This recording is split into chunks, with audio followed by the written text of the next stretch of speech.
Okay, so now it's recording. Okay.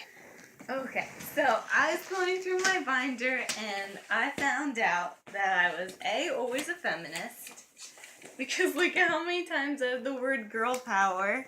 Girl power, there's me and A.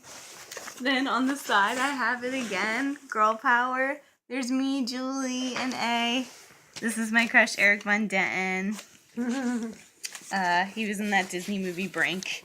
And then I have it. Oh wait, is this the front? I have it. Oh no. I have girls rule here too. So anyhow, that's super cute, and I like the Backstreet Boys Not in Sync. So back in the day, you had to choose, which is stupid.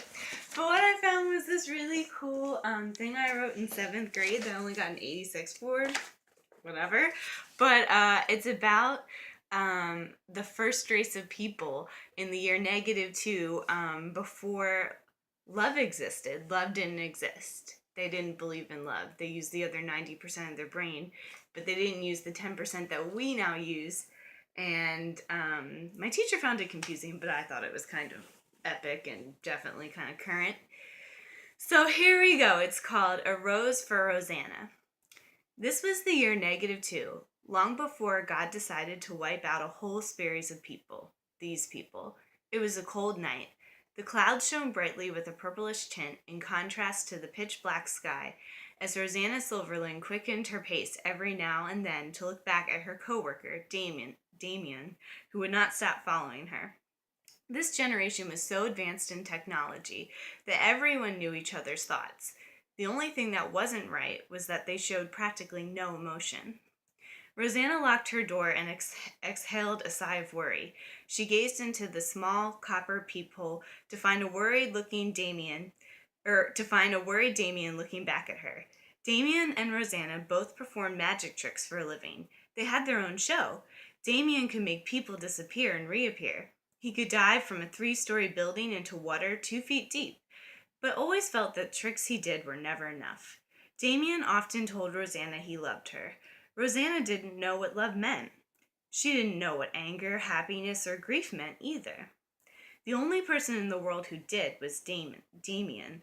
All the people in the world know how to use 90% of their brains, but poor Damien only knew how to use 10% of his brain.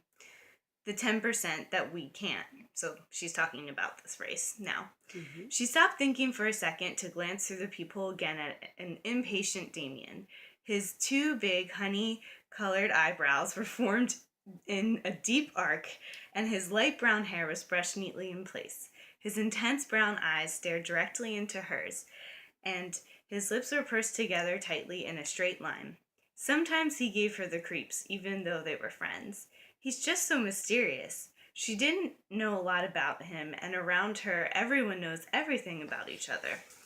She opened the door, and a smile forming on her face.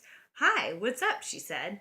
"I just wanted to tell you I'm starting a garden and naming one of the flowers I'm creating Rose." "That's my nickname," she declared suspiciously. "Why would you use that?" "I wanted to use it because I love you," he replied. "Love? Love doesn't exist," she said, her voice rising by the second. "It never did."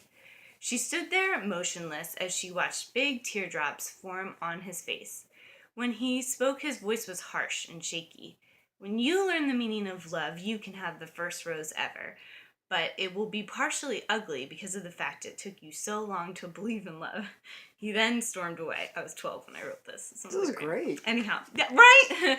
The next day, after the last show, Damien and Rosesanna were walking across the street to the bakery. "Yum, I can smell those donuts from here," Damien said. "Remember to watch for the..." Crash. "Damien!" Rosesanna screamed. He had been hit by a car. Something wet rolled down her cheek, and her body felt so weak that it seemed that she couldn't get herself up ever without the radiant, pure feeling Damien gave off.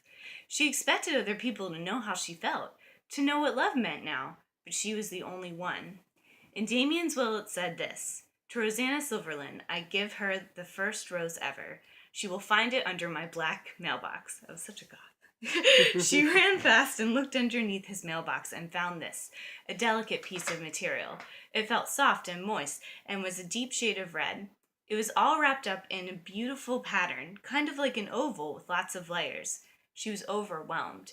She felt a sudden sharp pain and looked down to see her finger was bleeding from the sharp brown things attached to a green stem. She read the piece of paper that she found with it. Ingredients for rose. 1 tear for the tears I cried for you. 3 drops of blood to symbolize that you will always be in my heart. Thorns, stabs of anger that we got through together. Stem, a line of my everlasting love for you. P.S. Dear Rose, please put in the ground and water, for roses will grow as we do, and as we learn to truly love one another. What can I say? Love trumps hate. Sorry, sorry. And I just was really proud of that. And I remember writing that and thinking it was a great idea. And I don't think people really got it, but I just think in 2017 it really rings true, you know? Oh. So, the end. Okay. I don't know how. Just push this up.